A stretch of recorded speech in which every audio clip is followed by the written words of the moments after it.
Bien, vamos a estar pasando por el ministerio de la palabra. Quiero que me acompañen al Evangelio de Lucas, capítulo 5.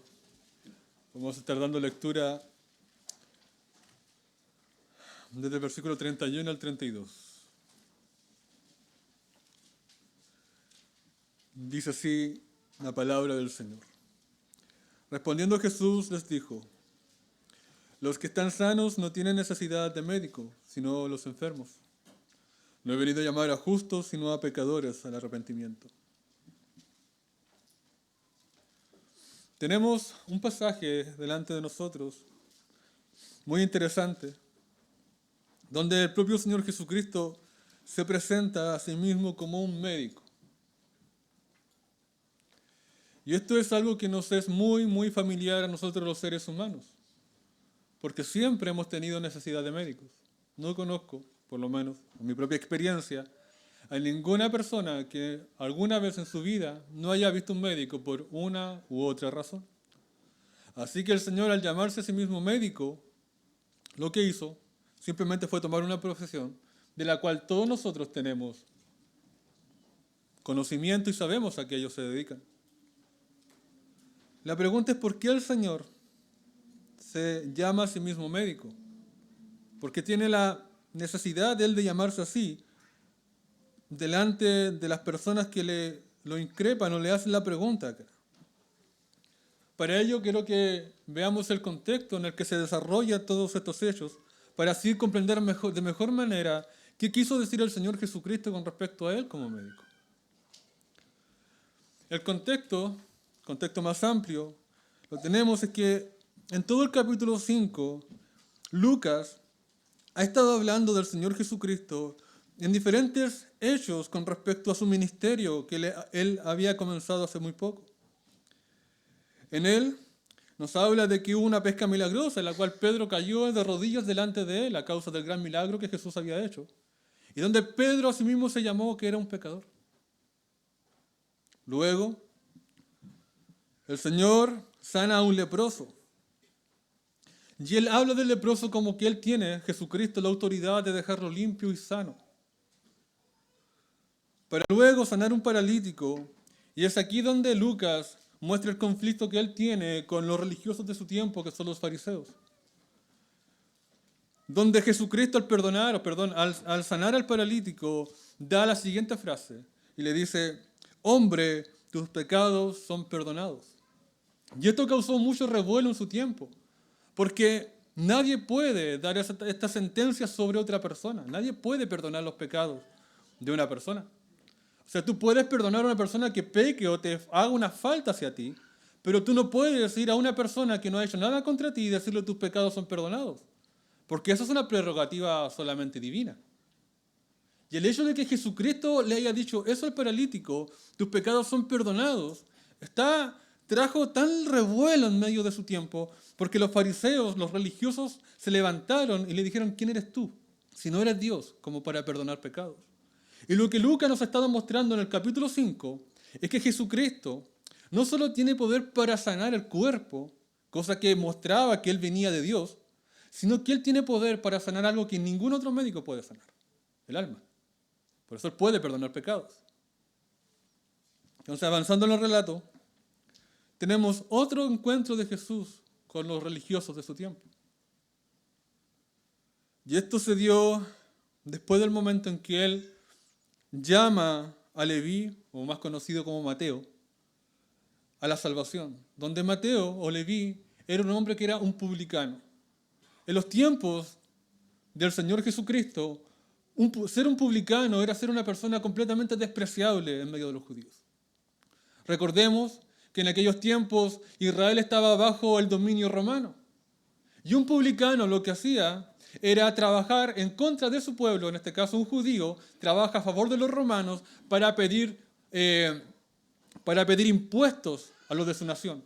Y no solo pedían impuestos, sino que los publicanos tenían la mala práctica de extorsionar, de sacar mucho más dinero de los de su patria, en nombre de Roma. Eran traicioneros de la religión judía, eran traicioneros de la nación judía, eran hombres completamente despreciables por el pueblo.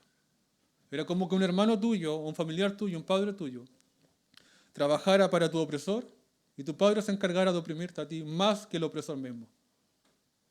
Por tanto, eran personas completamente despreciables.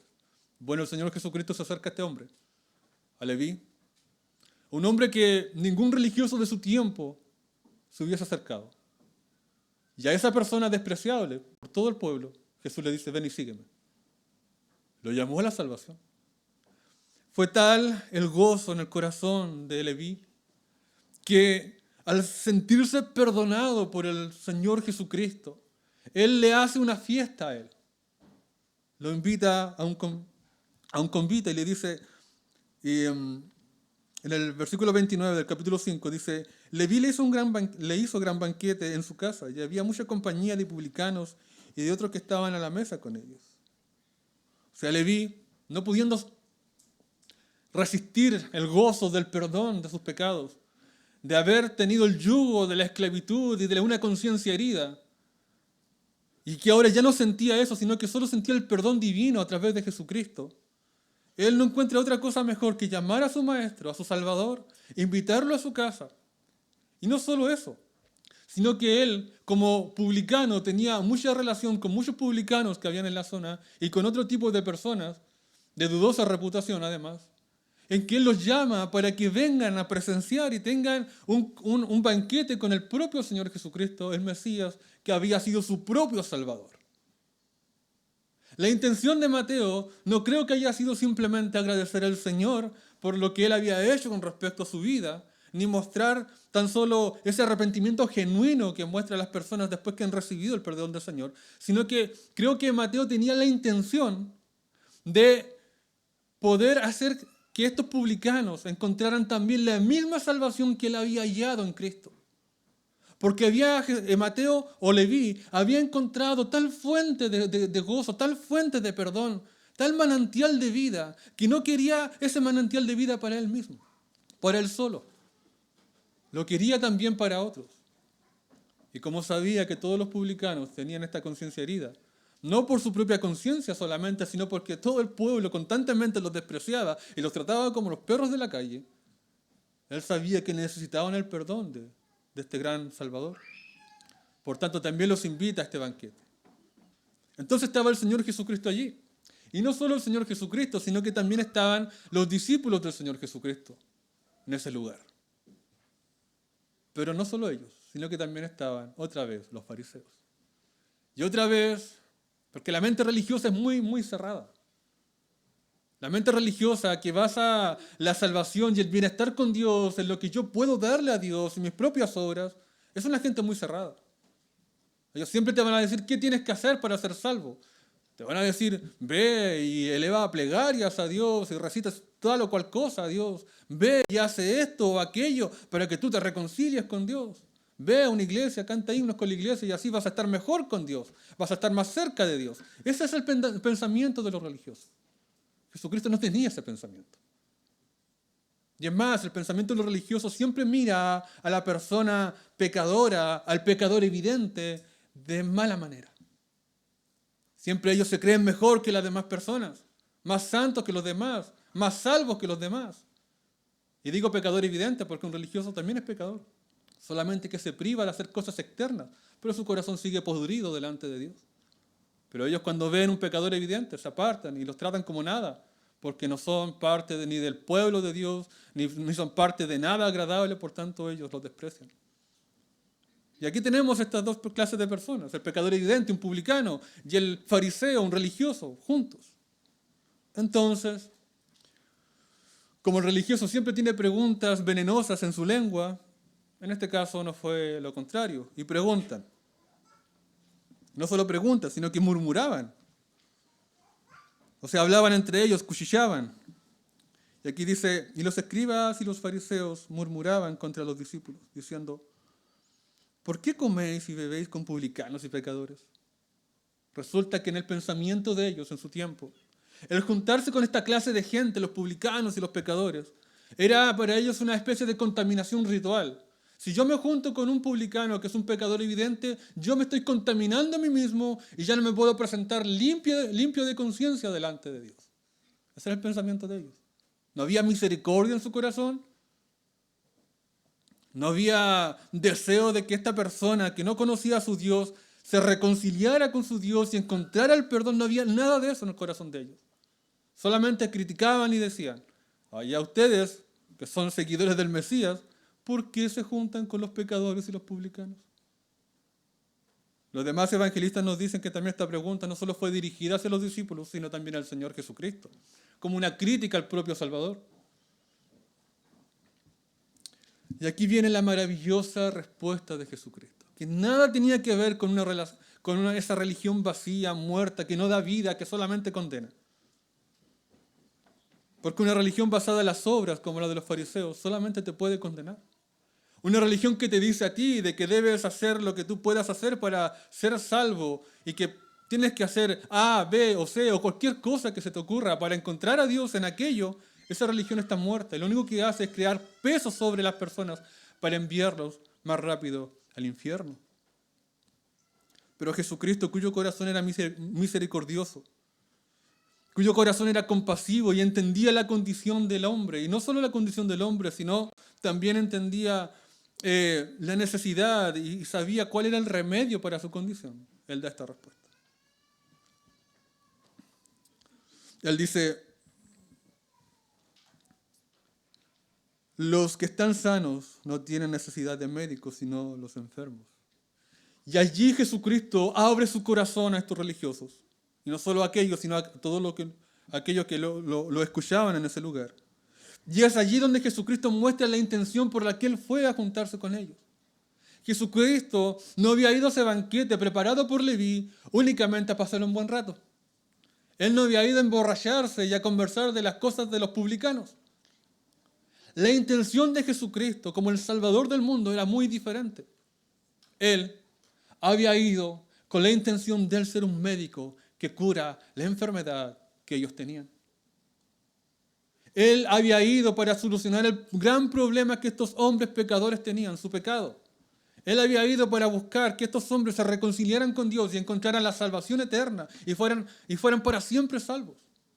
Él había ido a quitar la carga del pecado sobre estos hombres. Él había ido a reparar una conciencia herida. Esa era la intención de Cristo. Y es por eso que estaba en medio de los pecadores. No para conversar como un pecador, no para hablar las cosas o pensar como un pecador o compartir costumbres de pecadores. No, él había ido como un médico va a un enfermo. Porque un médico cuando va a un enfermo no va para enfermarse, sino para curar al enfermo. Ni tampoco para acostarse al lado de la camilla del enfermo y decirme me siento tan enfermo como tú te sientes para compadecerme de él. No. Un médico cuando se acerca a un enfermo es para sanarlo. Esa es la idea. Y Jesucristo dice que aunque Él es mismo médico, Él no va como un médico franco, o sea, no va como soy médico, pero hoy vengo a otra cosa. No, Él va como un médico de turno. No tenía un hospital fijo, su hospital era el mundo. Él sanaba a cualquier enfermo que viniera a Él. Entonces, esta fue la respuesta de Cristo a los fariseos, a los religiosos, a las personas hipócritas de su tiempo, que se creían justos porque ellos no hacían las cosas que los pecadores evidentes hacían. No, decían ellos, los religiosos, nosotros jamás podríamos trabajar para el imperio enemigo, nosotros jamás podríamos sacar o robar más dinero de nuestro compatriota, no. Nosotros no hacemos esas cosas. Y los otros pecadores tampoco. Jamás iremos y robaremos. Por tanto, como no hemos hecho nunca este tipo de cosas tan evidentes, tan graves delante de la sociedad, nosotros somos justos. Y es por eso que el Señor Jesucristo les dice, los médicos, que los sanos no tienen necesidad de médico. Y los sanos eran ellos, los religiosos. Y no porque no necesitaran la sanidad de Cristo, sino porque ellos se percibían a sí mismos como sanos delante de Dios. A causa de que sus pecados no eran graves, según ellos. Bien. Vamos a ver más adelante de que no hay razón para ello y de que es la peor condición que un alma puede tener. creerse sano, creerse justo. Pero quiero que ahondemos un poco más en por qué Jesucristo habla de médico y cuáles son los beneficios de todo esto. El Señor Jesucristo se llama a sí mismo un médico, o sea, como que Él tiene un tipo de profesión específica. Nosotros sabemos que el médico no se dedica a construir casas. Sabemos que un médico no se dedica y no estudia para ser un mecánico. Que el médico, su área es la salud. Y por tanto, su enemigo mortal es la enfermedad. Y que todo médico se especializa para curar al enfermo. Y mientras más hábil sea el médico, más porcentaje de éxito tendrá con respecto al paciente. Y también tendrá muchos más pacientes. Por tanto, los médicos suelen estudiar mucho y suelen presentar sus credenciales, sus diplomas. Si usted ha ido a una consulta médica, ellos por lo general tienen sus diplomas pegados en la pared para mostrar de que son hombres preparados, son hombres estudiosos, son hombres con cierto éxito, son hombres con experiencia en lo que hacen. Y eso nos da mucho confort a nosotros. Saber de que un médico tiene experiencia, saber que es un médico que es preparado, de que no se quedó simplemente con lo que aprendió en la universidad, sino que a lo largo de su vida ha ido estudiando, ha ido indagando, ha ido investigando. Y eso hace de que el paciente tenga mucha mayor confianza en su trato. Más cuando también has conversado con pacientes que fueron atendidos por él y que tuvieron éxito al ser atendidos con él. Esas recomendaciones también te llenan de mucha confianza para ir de manera más libre, con más esperanzadora al médico para que tú puedas atender tu problema y saber de que él puede sanar tu condición. Bien, Jesucristo tiene las mejores herramientas. Jesucristo tiene los mejores títulos con respecto a la medicina. Pero Él tiene un campo de trabajo con su medicina que ningún otro médico puede tener. Porque cualquier médico aquí en la tierra solo puede tratar tu cuerpo, nada más. No hay ningún médico en el mundo, nadie, que pueda tratar el gran problema de tu alma. Tu alma está en una condición desahuciada. Y aunque vayas a 1 millón de médicos y gastes todo tu dinero en ellos, jamás podrán curar tu alma, nunca. Podrán curar tu cuerpo, pero no tu alma. Allí no se mete nadie. Nadie puede alcanzar el alma. Nadie puede perdonar tus pecados. Nadie puede reconciliarte con Dios. Necesitas un médico especial para ello, un médico espiritual. Un médico que se dedique al trabajo espiritual. Y el asunto es que hay un solo médico que tiene esa capacidad, y es Jesucristo.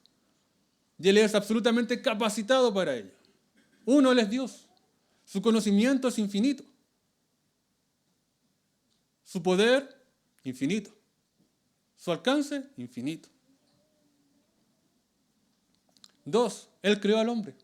Él sabe cómo es el hombre. Por tanto, conoce perfectamente la condición del hombre, tanto en su cuerpo como en su alma. Él es el creador de nosotros. Por tanto, ¿quién mejor médico?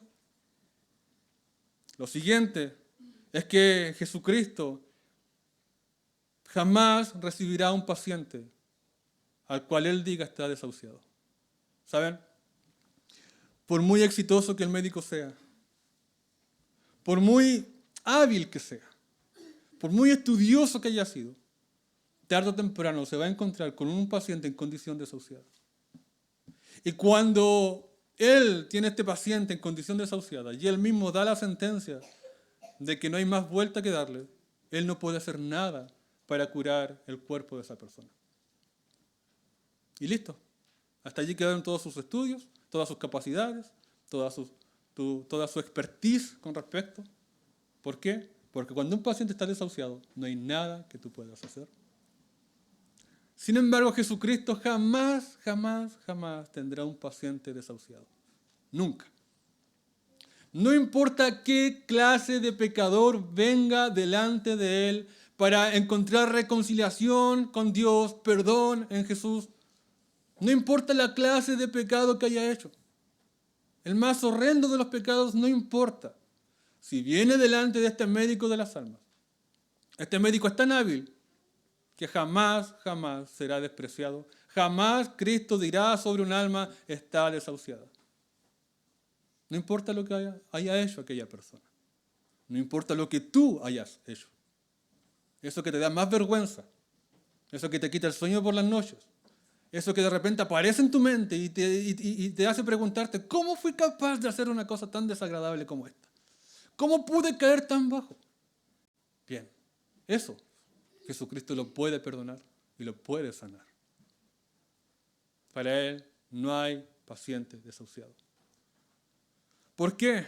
Porque de los diplomas que Cristo tiene como médico pegado en su pared, en su consultorio, también tiene un diploma que se llama gracia abundante. ¿Por qué? Porque Jesucristo tiene eso. No es solo un médico muy hábil, sino que es un médico que tiene gracia abundante. Y Él tiene gracia abundante para tratar tu condición. Aunque tú hayas pecado contra Jesucristo mismo, Él tiene el amor suficiente para reconciliarte, para salvarte, para quitar el pecado de ti, para limpiar todas tus inmundicias, para darte una conciencia tranquila y limpia. Él tiene ese poder y Él desea hacerlo. Él tiene gracia abundante. Gracia abundante. Su amor es incombustible, jamás se acaba. Su amor es todopoderoso, alcanza al pecador más bajo. Rompe todas las barreras, llega hasta el pozo más profundo. Hasta el pecador más podrido, hasta allí llega. Porque Él es el médico perfecto, que puede curar el alma, donde nadie más puede entrar.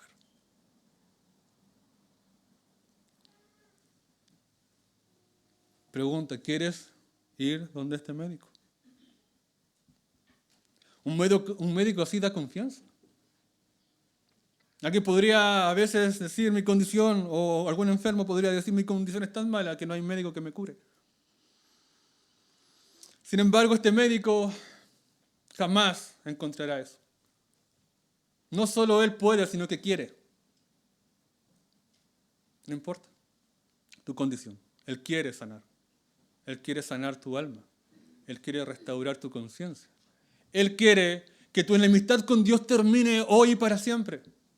Él quiere que esa condición de pecador en la que tú estás y que vas camino al infierno se acabe para siempre. Él quiere cambiar tu rumbo. Esos pies que solo saben caminar en dirección al pecado y que solo saben caminar en dirección al infierno, en contra de Dios, Él tiene el poder para sanar ese andar y cambiarlo y hacer que camine en dirección al cielo.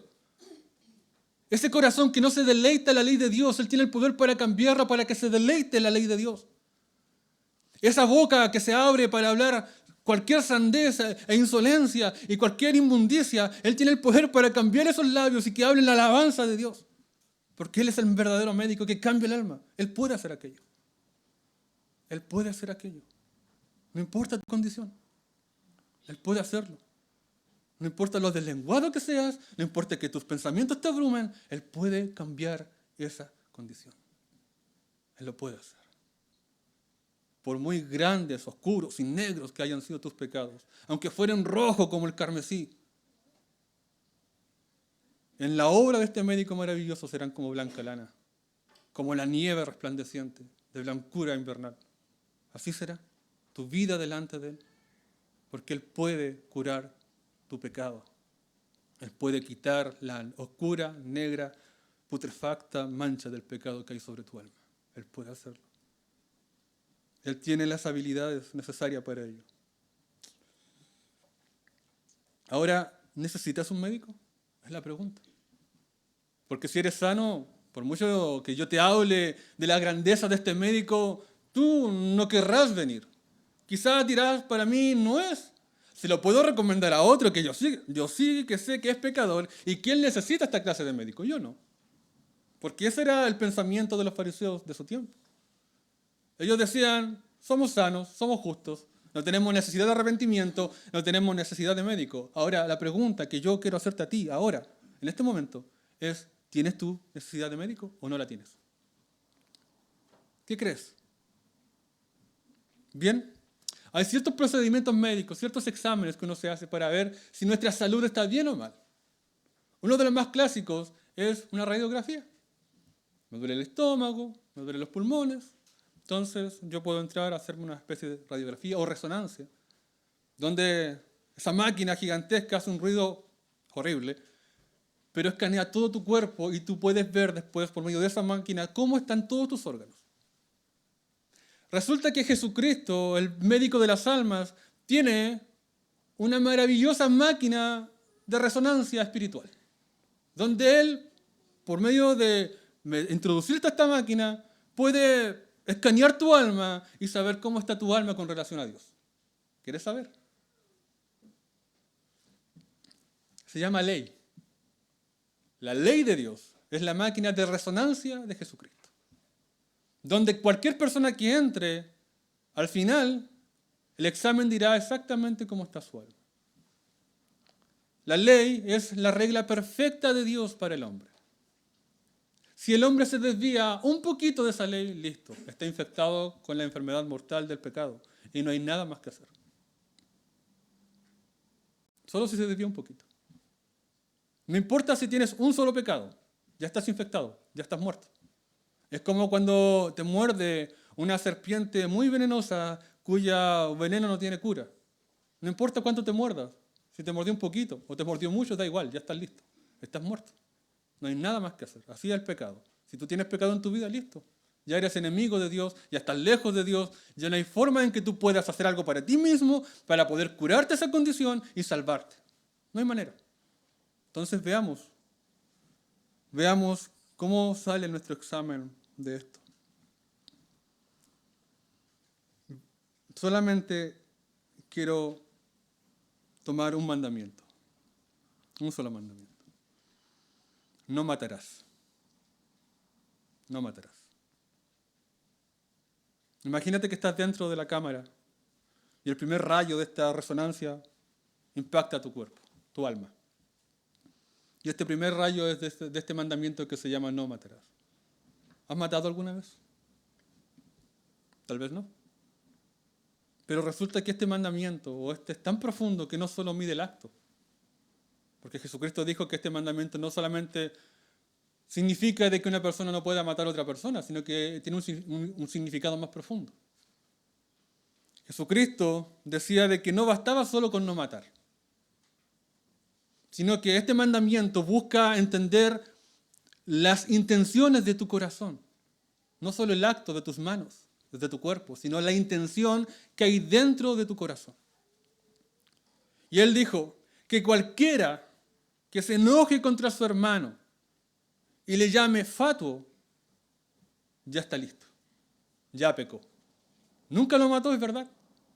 Nunca levantó su mano contra él ni ensartó ningún puñal en su corazón y no le quitó la vida. Pero se enojó contra él. Y al enojarse, lo que hizo fue insultarlo. Jesucristo dijo de que eso significa de que en el corazón de esa persona, al odiar a la otra persona con insulto, ya lo mató. En su corazón lo mató. Ese insulto es la daga que su mano no se atrevió a levantar contra su hermano. Pero se enojó con ira y lo insultó. ¿Te has enojado con alguien hasta ese punto? ¿Te has enrabiado con alguien en tu corazón al punto de que te da mucha, mucha rabia y lo quieres sacar de tu vista? Al punto en que ni siquiera tus labios lo pronunciaron, pero en tu cabeza estaba la intención del insulto. ¿Sabes por qué pasa eso? Porque eres pecador. Por eso, eres un pecador. Somos pecadores. El hecho de que tengas la simple intención del mal dentro de ti, el puro deseo de pecar, esa condición inclinada al pecado, te muestra que eres pecador.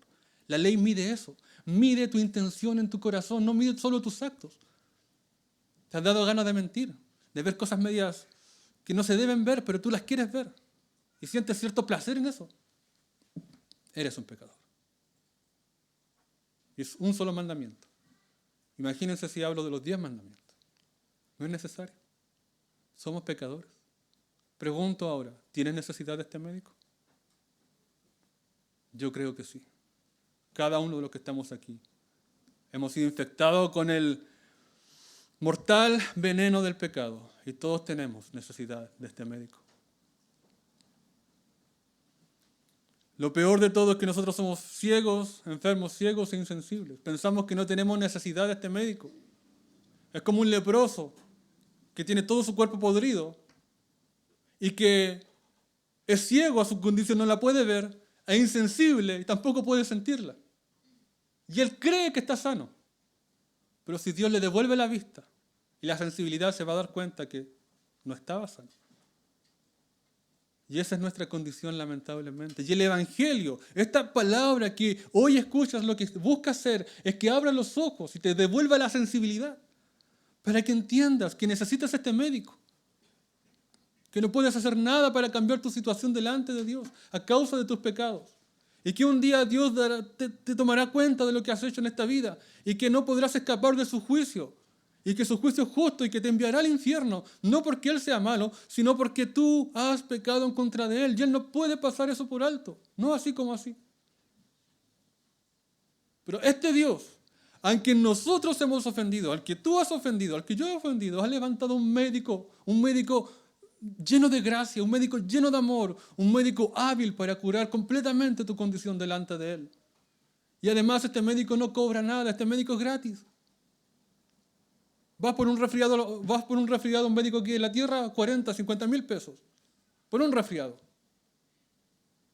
¿Cuánto darías para curar tu alma? No importa el precio que tú darías para curar tu alma, no podrías salvarla, aunque gastaras todo el mundo en salvar tu alma, no la puedes salvar. Pero Cristo la salva gratis. Cristo la salva gratis porque Él es el médico de los pecadores. El médico de todos aquellos que se reconocen como pecador delante de Dios. ¿Cómo es que Cristo sana? Y eso es algo maravilloso. Les quiero dar una ilustración que quizás pueda hacerse entender un poco de cómo Cristo obra. Hay un antídoto para veneno de serpientes que se pone un caballo y se hace que se inyecte el veneno de la serpiente en el caballo, en medidas especiales para que el caballo no muera por el veneno. Luego el caballo tiene el poder en sí de crear enzimas que contrarrestan el veneno. Después, cada 2 semanas, al caballo se le sacan como 6 litros de sangre. Y de su sangre, del caballo infectado con el veneno, de la sangre del caballo, se termina extrayendo la cura para el veneno de la serpiente. Así que si una persona es mordida, está listo el antídoto que nació de la sangre del caballo, porque el caballo fue picado también. Y la persona puede ser salvada de ese veneno mortal. Bien, este médico de las almas hizo algo parecido. Para que él sanara el pecado del hombre pecador, debía también padecer por los pecados de otros. Jesús nunca pecó, eso lo sabemos. Él fue a la cruz. Y Dios en la cruz cargó el pecado de todos nosotros, el pecado de su pueblo sobre Cristo y lo puso a su cuenta. Es como que la serpiente lo mordiera y lo infectara. Ahí está Cristo, jamás había pecado. Pero por nosotros se hizo pecado. Por nosotros se hizo pecado en la cruz. No pecador, sino pecado. Ahí estaba en la cruz. Pero no era suficiente eso porque tiene que haber un pago por tu pecado. Tú tienes una deuda con Dios. Y tu enfermedad no puede pagarse sin que alguien pague la deuda para que tu enfermedad sea curada, la enfermedad del pecado. Y Dios, para terminar con el pecado del hombre, lo que hizo fue tomar a su hijo, a su único hijo, a su precioso hijo, y el pecado cargado sobre él, el Padre lo castigó y le hizo gustar la muerte por el pecado a él, que jamás había pecado. Yo pequé y en mi lugar él fue a gustar la muerte por mí. Y Dios lo castigó con toda la ira, todo el infierno que yo merecía. El Padre castiga a Jesucristo por ello.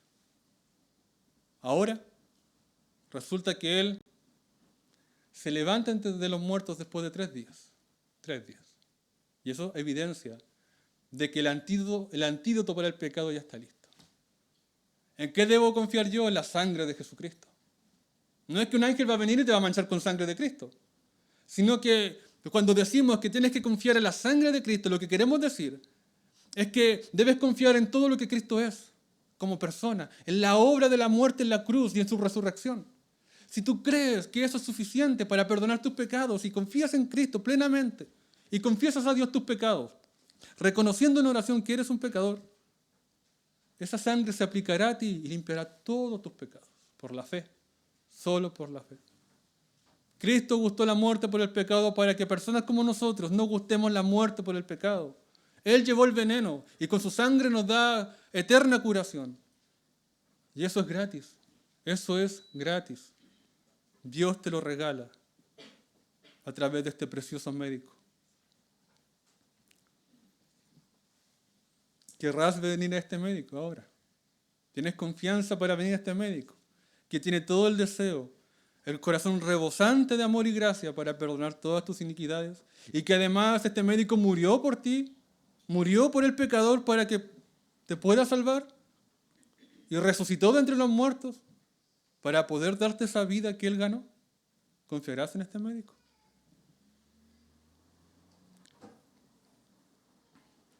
Yo creo que es un buen médico.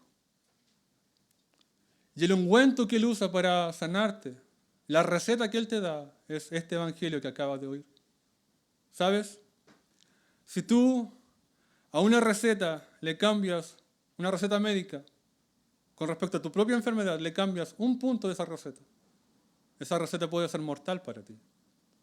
Te va a matar y no te va a sanar. Bien, hoy has oído la receta que el médico tiene para curar la enfermedad de tu alma, que es tu enemistad con Dios, tu pecado en contra de Dios. No le cambies nada a esta receta. No pongas tus obras. No digas, Dios, sálvame porque yo soy esta persona y cómo me voy a ir al infierno. ¿Y cómo no me vas a perdonar a mí siendo yo quien soy? Recuerda que yo no me he descarriado con tantos pecados, ni he hecho tantas cosas malas en mi vida. Si tú vas de esa forma a Dios, tú estás cambiando la receta que Cristo te está dando ahora. No lo hagas. Ve simplemente a Dios en el nombre de Cristo. Dile que te han predicado el Evangelio, que escuchaste de que Él es hábil para sanar tu alma, de que Él murió por el pecador, de que resucitó el tercer día por el pecador y que no tienes ninguna otra esperanza sino en ese sacrificio bendito de Jesús. Ve con esa receta. Es simple, parece que no tiene efecto, pero ha salvado a miles de millones de almas desde que fue predicada en el huerto del Edén hasta este momento. Millones han sido salvos. Pecadores de la calaña, de los pecadores más grandes del mundo, han sido salvos por Él. Yo, un pecador de una calaña bien grande, fui salvo por Él. Te puede salvar a ti. Te puede curar a ti. Ven a este médico. No seas como estos fariseos que confiaban en cualquier cosa, menos en Dios. Este es el diagnóstico de Dios para ti. Estás muerto en tus pecados. Pero este es el médico que Él presenta, Jesucristo, que te puede salvar de esos pecados. Por tanto, no hay por qué condenarse. No hay condenación para los que están en Cristo Jesús. Los que han confiado en Él han sido libres para siempre de la enfermedad, del pecado, de sus almas. Ven, arrepiéntete de tus pecados delante de Dios y confía en Jesucristo. Oremos al Señor.